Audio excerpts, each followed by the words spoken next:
आपने ये कहा कि आखिर Kashmir is in danger now, उसके पहले आपने कहा कि लाइन ऑफ कंट्रोल अब वो ख़त्म हो गया है, और 370 की आपने जो बात की, तो 370 हटने के बाद वो पूरा कश्मीर, वहाँ का जो पीक ऑफ हिमालय या जिसको हम सियाचिन कहते हैं, जो मिसाइल के लिए सबसे अच्छा, जो हमारा इंदिरा गांधी जी ने एग्रीमेंट किया था प्रोटेक्शन के लिए, तो उसको टूटने के बाद 20 ईयर्स का एग्रीमेंट, 370 हटने से देश खतरे में आया, ये एक बात, लाइन ऑफ कंट्रोल खत्म हो गया और चाइना गलवान तक आ गया। ये कितना रिस्की है, और हमारा सियाचिन वो अब हमारे हाथ में जाएगा या चाइना के हाथ में जाएगा? देखिए, अगर आप नक्शे पे कैजुअली सरसरी तौर पे नज़र मारिए, मैंने अपने दफ्तर में क्या किया है, बड़े बड़े नक्शे जो भी मिलते थे कमर्शियल, मैंने हर एक चीज़ के लगा रखे हैं, जैसे कि मैं देखता रहा हूँ दुनिया में क्या हो रहा है, इधर उधर क्या हो रहा है, दैट इज़ माई जॉब। तो आप ये देखेंगे जो सियाचिन है, it is sandwich today, because एक तो चीन, जैसे मैंने आपसे कहा था, ये हमने जब हम माने नहीं, ये आपको ये थोड़ी सी बात और बताता हूँ मैं, वेरी इंपॉर्टेंट। ये जब हमने हमारे अमित शाह जी ने कहा कि Aksai Chin is the part of Ladakh UT, उन्होंने ये बोला, और जब जिम्मेदारी ले ली शी जिनपिंग ने पाकिस्तान की भी, Xi Jinping came for the second informal summit with prime minister Modi in Chennai Mahabalipuram in October 2019। और जो एक खास बात शी जिनपिंग ने रिक्वेस्ट करी प्राइम मिनिस्टर से, जिसको हमारी मीडिया ने बताया ही नहीं, जो कि हिंदू का जो कॉरेस्पॉन्डेंट था चाइना में, उसने लिखा, मैंने वहां से देखा, वोंग ही फॉरेन मिनिस्टर था, who was part of that second informal summit. Xi Jinping told prime minister Modi that if you want peace in South Asia, you have to look at the triangular peace, peace between China, Pakistan and India. अच्छा, वो piece कैसे हो सकती है? China के साथ piece का मतलब ये था हिंदुस्तान की कि आप वो अक्षय चिन्ह को वहाँ से हटाइए, और पाकिस्तान का मतलब ये था कि आप कश्मीर में बातचीत शुरू करिए। हमने उसको नज़रअंदाज कर दिया।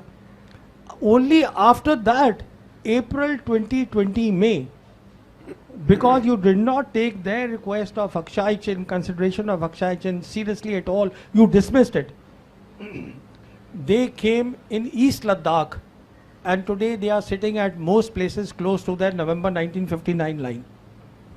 तो आज क्या हुआ है, ईस्ट लद्दाख में वो बैठे हुए हैं, दूसरी तरफ पाकिस्तान बैठा हुआ है, बीच में सियाचिन है, but this is not all. Siachen में हमारी ऑयल पाइपलाइंस हैं, हमारे जो लड़के हैं, they are sitting at passes like सियाला, बिलाफोंडला, दे आर 15,000 फीट, उसमें बैठे हैं लड़के।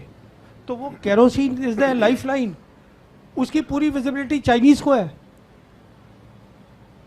तो वो जिस दिन करेंगे कश्मीर की बात, पहले वहीं से शुरू होगी। I want to ask 3 questions. Sir, I'm really sorry to interrupt you, but just ask one question because there are many other people who want to. These are all related questions. I understand that, sir, but we'll come to that.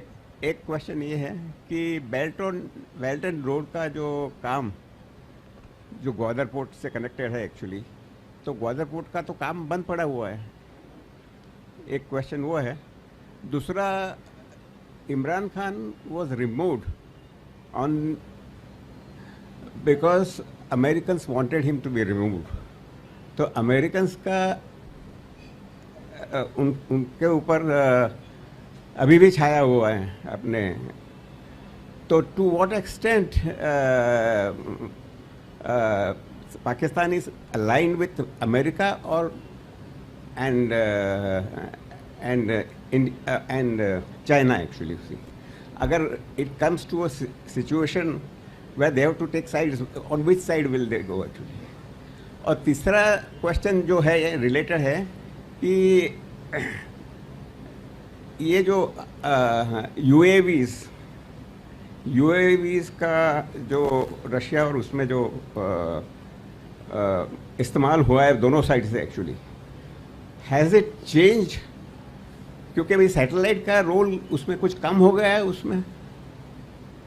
अच्छा, has it affected the satellite? I've got your questions. Now let me start with the first one very quickly. You know, perhaps you have missed a very important news. वो news ये है कि last year, I think it was November or October, the Chinese Prime Minister Li Qiang and the Pakistan Prime Minister, they inaugurated the Gwadar airport together. And perhaps you missed the news that they have laid a submarine cable from Gwadar to the east coast of Africa, and that goes to Europe.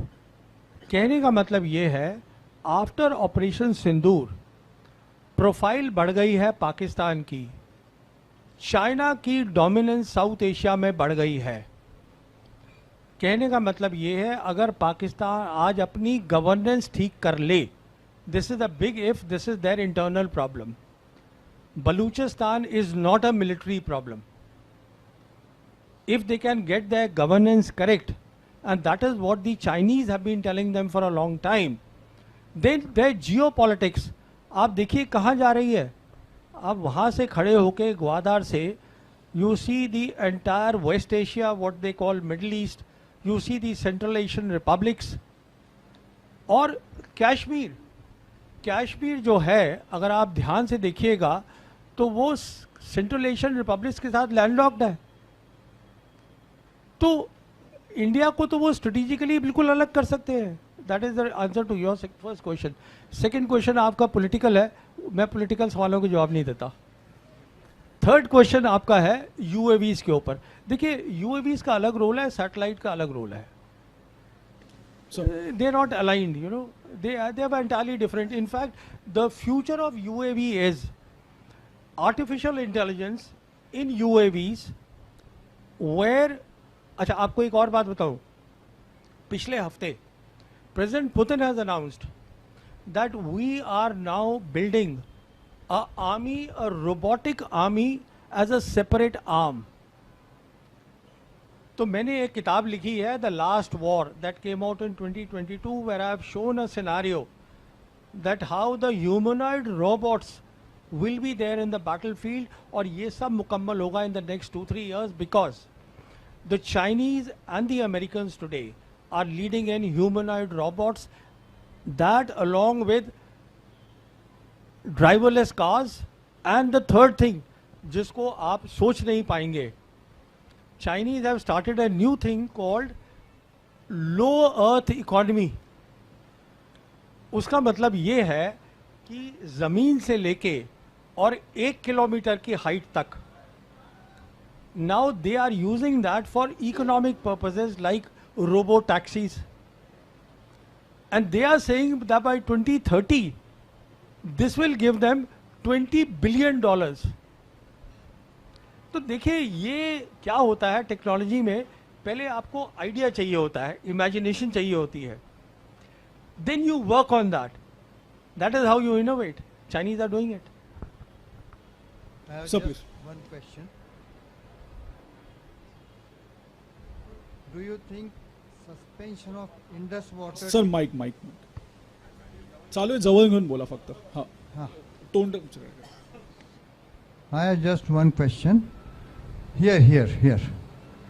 Do you think suspension of Indus water treaty is a wrong decision? Sorry, do I think what? Suspension of Indus water treaty is a wrong decision, do you think? No, we haven't suspended it. We have put in abeyance.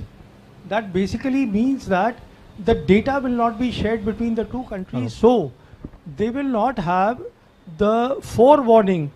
Because देखिए, Pakistan is a agriculture economy, कि वो drought होगा, कि floods आ जाएंगे वहाँ पर. If there is no exchange of data, official उनको नहीं बता रहे, हम नहीं बता रहे, plus we are threatening them कि हम अपने रिजर्वॉयर्स बना लेंगे. वो आप कुछ नहीं बनाएंगे, because they take time and investments, और तब तक चाइनीज़ विल कम इन. तो हमने बेसिकली जो किया है, it doesn't go well with our profile of wanting to become a major power. ये छोटे मोटे मुल्क होते हैं ना, इधर उधर कुछ कर दिया types. When you are a major power, you have to think big. That's my thinking. Right. So Firoz, basically, I if think. you can sit down because we are going live. Oh, sorry, and we are coming in front. sorry. Thank you. No, I thought. Okay. No, I think Lavrov coming to India for the RIC is very, very important. India needs to come back on track on the BRICS issue. G7 is not our home actually. That's one part. The second thing, you mentioned a very important term called mowing the lawn. People here may not be aware, but that's an Israeli term for what they regularly do in Gaza and the West Bank. So this Israeli mentality that is coming into our government, that is also a reason for the loss that we faced in the current Sindoor operation. We think that Pakistan is some kind of a Gaza or something. It's not true. The third element, I think we need to go beyond this term of terrorism as a central problem. It isn't for the world because we have ISIS and Al-Qaeda ruling in Syria, and those are the terrorists that America has brought into Syria. And the point being that I think it's high time that we realize that what they do in Kashmir through the Lashkar-e-Taibas and the whatever, we are doing the same thing with the BLA and the Tehrik-e-Taliban over there. So it's a cross-border terrorism on both sides, and it's high time that the peace movement in India spoke on the issue. See, that's all I I'll say. request you Thank you. to ask question. No, that's all I like. Thank you. It doesn't matter. You know, I just want to make one clarification. See, Sergei Lavrov is not coming for RIC alone. In my assessment, he is coming for the coming visit of President Putin. President Putin is supposed to this year, because we have this agreement that there's a summit meeting alternate, you know, in Moscow and India, in Delhi. So it's President Putin who's supposed to come here, and plus, of course, he's coming here to resolve other issues. In my estimation, the two big issues are that India needs more of S-400s, India needs more of BrahMos technology, and India needs to, and the Russians need to hear from the Indians about the de-dollarization move that is going on in BRICS. Because as I said, the BRICS summit is there on the 6th-7th July. So, isme already the proposal has gone from the Indian side, and the proposal is that we are open to the idea of the digital trade, because हमारा जो UPI है इसको हम बढ़ा सकते हैं. तो अब वो कितना दूसरी कंट्रीज़ को एक्सेप्टेबल होगा नहीं होगा, that we will see. That is our proposal. That is the best that we are able to for the time being, unless we retract. I don't know, because there is still time to do that. So वो मुझे मालूम नहीं है. और जहाँ तक G7 का सवाल है, देखिए हम G7 के मेंबर नहीं हैं, एंड अगेन यहाँ पर एक हाइप बनाई जा रही है. ये एक G7 के बाद एक ऑब्जर्वर ग्रुप को बुलाया है जिसमें India is not alone. 2 other BRICS members are there. South Africa and Brazil also are invited. So, and in any case, as far as I am concerned, it is no feather in our cap. I'll tell you why. Because today G7 and the EU, they are torn. They are rudderless. उनको पता ही नहीं है वो क्या रहा है. तो why are we going there? B.N. Kumar. Hi, sir. With all the discussion that happened so far, I get the impression that it is not Operation Sindoor, but Operation Blunder rather. Was it too early for us to have agreed for the ceasefire? And once upon a time, we were looking at, the world was looking at China plus strategy. Is it not the right time for us to look at US plus strategy also? देखिए, as far as Operation Sindoor was concerned, neither side wanted to escalate, because both sided. हमारा जो था objective was only to show our people, this was in my assessment the objective of the government, कि हम अंदर घुस के मार सकते हैं, and their objective was basically to learn the lessons. Not only have they learned the lessons, the Chinese also have learned the lesson, and I am absolutely certain that their top military officers would be confabulating and doing a lot of briefing and debriefing and making the next strategy. तो दोनों का, neither side wanted escalation, but दोनों side को idea हो गया है कि अगली लड़ाई जो होनी है, अगर हम अपनी policies नहीं बदलते, वो तय है, तो वो कैसे लड़ी जाएगी वो समझ में आ गया है. अब जहाँ तक आपने प्लंडर की और दूसरी बातें करी वो पॉलिटिकल इश्यूज है, मैं उनमें नहीं जा रहा हूँ.